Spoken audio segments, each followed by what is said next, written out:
Ejo ni ku munsi wa kabiri igenekerezo rya gatandatu ruhuma mu mwaka wa 2024 kaze mwese muri ano makuru atekanye ikirere kizoba kimeze.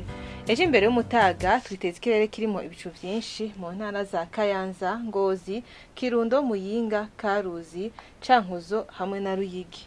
Ahasigaye hitezwe imvura, iyo mvura ikazocamwo n'ibihe vy'izuba mu ntara za Cibitoke, Bubanza, Bujumbura, Rumonge hamwe n'Amakamba. Igipimo c'ubushuhe kiri hasi ndogre Celsius 13 sikazoboneka mu ntara za Kayanza hamwe na Mwaro. Ejo ku muhingamo twiteze imvura mu ntara zose zigize igihugu cacu, nayo igipimo c'ubushuhe kiri hejuru ni ndogre Celsius 29 sikazoboneka mu ntara ya Bujumbura. Ejo mu gitondo izuba rizoseruka igihe c'isaha 12 z'igitondo n'iminota 5 rirenga igihe c'isaha 12 z'umugoroba n'iminota 19.